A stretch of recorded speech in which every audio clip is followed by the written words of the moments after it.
జీవనధారవు నీవై పరుగులెత్తిరావా, ధరణికి పచ్చని పులకాంకురముల వరములీయరావా, పుష్కర వేళను పుష్పాంజలితో అందుకొనగసేవా, పుష్కల జలముల పుడమిని తడిపి పంట సిరుల నీవా, ఉరుకుల పరుగుల ఉరవడుల కరగల నురగల గలగలల సరిగమ పదనిస స్వరజతుల తగధిమి తగజణుల యగతుల అభంగ తరంగ మృదంగ తురంగ దక్షిణ భారత గంగా.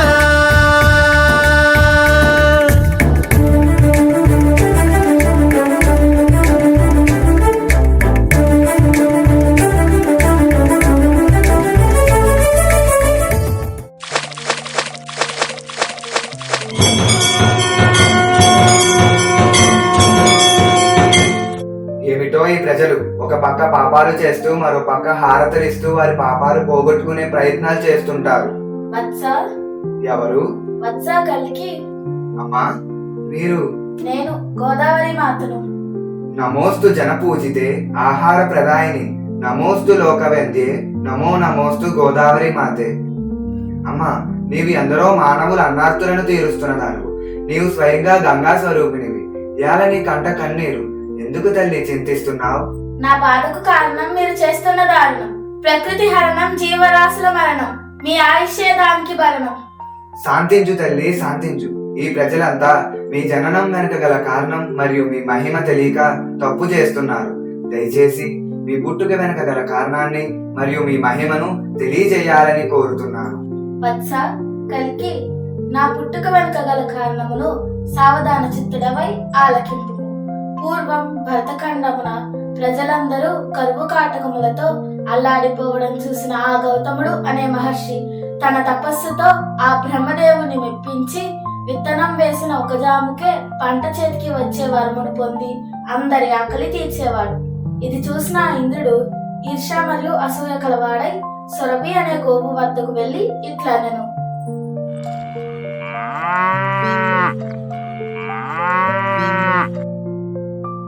ప్రణామములు దేవేంద్ర, మీ రాకవు గల కారణం సెలవియండి. ఓ సురభి, నీవు తక్షణమే నా ఆజ్ఞగా వెళ్లి గౌతమ మహర్షి వేసిన పంటను తినివేయుము. ఓ దేవేంద్ర, నీవు అసూయతో ఇట్లా ఆజ్ఞాపించడం సరికాదు. నేను కామధేనువుని, కోరిన వాటిని ఇచ్చదనే కాని నా వలన వేరొకరు బాధపడటను కనజాలను గాన నీ ఆజ్ఞను నేను పాటించలేను ప్రభు. అట్లనే కానిమ్ము, నేను చేయవలసింది నేను చేసదా. నేను తక్షణమే ఒక మాయాగోను సృష్టించదా. ప్రణామాలు దేవేంద్ర, నన్ను సృష్టించుటకు గల కారణాన్ని సెలవీయండి.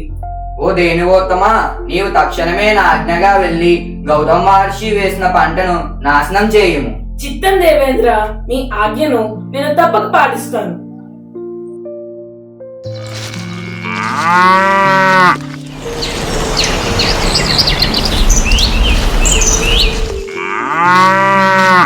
హరి, ఏంటి ఆవు ఎచ్చటి నుండి వచ్చినదో ఇట్లు చేయుచున్నది. నేనేమే చేసదా? ఆకలిగా ఉన్న గోవును అదిలివేయడం ధర్మము కాదు. ఇది నన్ను ధర్మ సంకటన పడవేసినదే. ఇప్పుడు నేను ఏమి చేసదా? ఈ గట్టి పెరుగుతో తోలేదా ఈ ఆవును?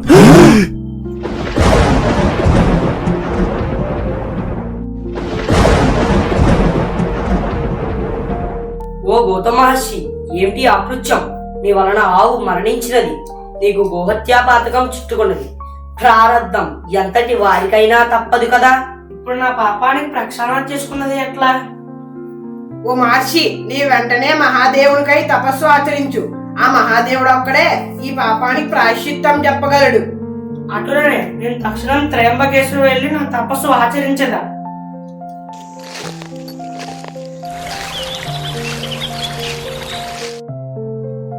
ఓం నమః శివాయ. ఓం నమః శివాయ. ఓం నమః శివాయ. భక్త, వందే శంభు ముమాపత్యం సురగరం వందే జగత్కారణం వందే పన్నగభూషణం మృగధరం వందే పశునాం పతిం వందే శూర శశాంక వహ్నీ నయనం వందే ముకుంద ప్రియం వందే భక్త జనాశ్రయం చ వరదం వందే శివం శంకరం.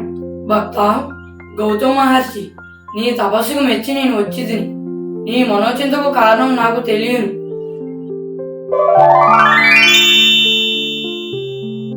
నేను గంగను నీ వెంటే పంపిదను. నీవు గంగను ఆ గోవుపై ప్రవహింప చేయుము గాన ఆ గోవు తిరిగి బతుకుతుంది. ధన్యోస్మి మహాదేవ, ధన్యోస్మి.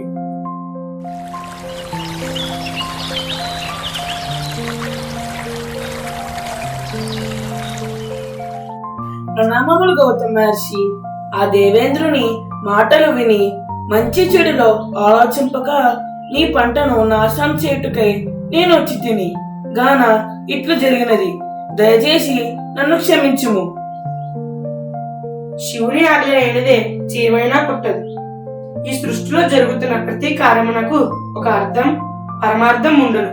కనుక ఈ విషయమై నువ్వు చింతించవలసిన పని లేదు. సర్వే జనా సుఖినో భవంతు.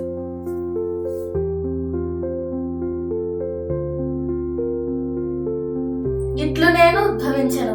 గోవును బ్రతికించుటకు వరము ఇచ్చి గోదావరి గాను గౌతముని వల్ల వచ్చితిని గాన గౌతమి అనియు నన్ను పిలిచెదరు. తల్లి, ఏమి నా అదృష్టం! మీ దర్శన భాగ్యమే కాక మీ ద్వారా మీ జననం వెనుక గల కారణాన్ని కూడా నేను తెలుసుకోగలిగాను. నేను తప్పక ఈ ప్రజలలో చైతన్యం కలిగించి మీ నదీ జలాలను ప్రక్షాళన చేయించదా? పుత్రా కల్కి, నీ మనస్సు మరియు ఆలోచనలు నిర్మలంగాను పవిత్రంగాను ఉండును. అందులకే నేను నిన్ను ఎంచుకొని ఈ కలియుగంలో నీ ద్వారా పర్యావరణ రక్షణ చేయించి రాబోయే సత్యయుగమునకు మార్గము వేయించి దలచితిని. ఇక నుండి నీవు నా పుత్రునిగా గోదావరి నందనుడిగా ప్రసిద్ధి చెందదవు. ధన్యోస్మి మాత, ధన్యోస్మి.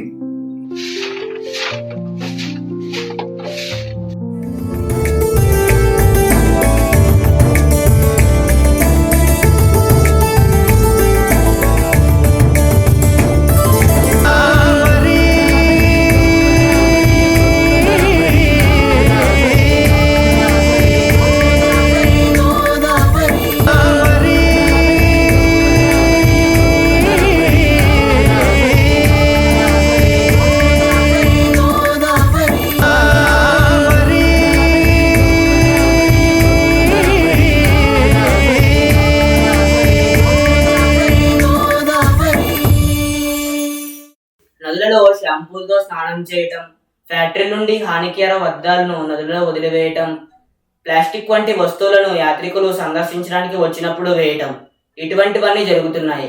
గనుక నదులు కలుషితమవుతున్నాయి. కనీసం కొంతలో కొంత వీటినైనా చేయకుండా ఆపగలిగితే నదులు తద్వారా పర్యావరణం కలుషితం కాకుండా కాపాడగలుగుతాం అని తెలియజేయటంలో ఇది మా సూర్యదీప్ విద్యార్థుల వారి చిన్న ప్రయత్నం.